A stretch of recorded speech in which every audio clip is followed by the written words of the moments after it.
Hello বন্ধুরা, কেমন আছো? আজ সকাল সকাল চলে আসলাম পুজো দিতে।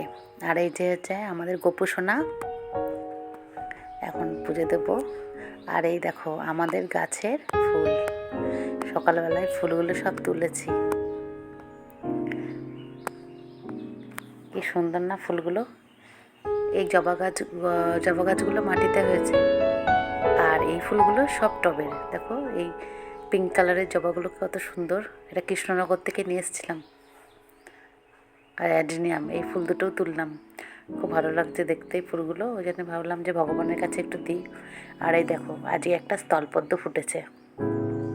স্থলপদ্মটা প্রথমে সাদা থাকে, আস্তে আস্তে পিঙ্ক কালার হয়ে যায়। আর এই দেখো এই নয়নতারা ফুলগুলোও তুলে নিয়ে এসেছি।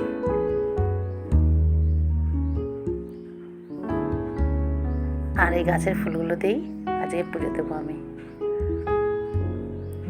আর একটা কাঠগোলাপও এনেছি। এই দেখো কাঠগোলাপ একটাই ফুটেছিল আজকে, সেটাও তুলে নিয়ে এসেছি। আর এই কটা নয়নতারা ফুটেছে। ভোলানাথকে একটু ঠান্ডা করে নিই।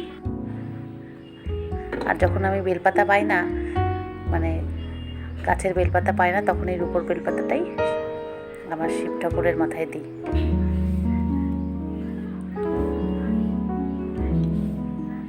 আমি পুজো দিতে ঠিক পারি না, তবে যেটুকু ইচ্ছা করে মনে সেইটুকুই আমি ঠাকুর ভগবানের চরণে দেওয়ার চেষ্টা করি। ফুল টুল যদি আমার ভুল ত্রুটি হয়ে থাকে ক্ষমা করে দেবেন।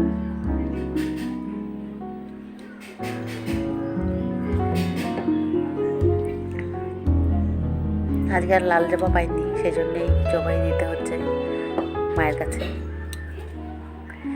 মা লক্ষ্মী যেহেতু পদ্ম ফুল পছন্দ করে, সেই কারণেই ফুলটার বুটাটা ভেঙে ফেলেছি, সেই জন্য ফুলটা ওখানে ঘটের উপর ঠিক দাঁড়াচ্ছে না। ওই জন্য একটু কষ্ট করে রাখতে হচ্ছে। তা আমি প্রতিদিন যা করি সেই সমস্ত ভিডিওই তোমাদের সামনে তুলে ধরার চেষ্টা করি।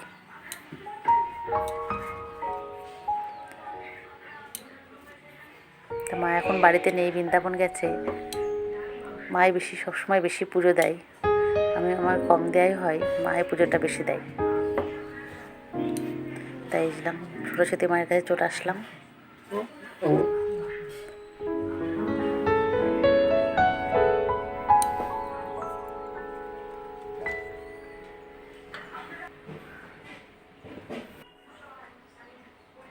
ফুলগুলো সুন্দর করে সাজিয়ে এভাবেই আমার পুজোটা কমপ্লিট করলাম।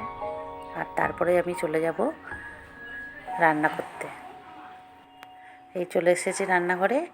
এই যে আজকে রান্না হবে উচ্ছে ভাজা, ভাত আর মাছের ঝোল। মাছের ঝোল প্রায় কমপ্লিট হয়ে যাচ্ছে।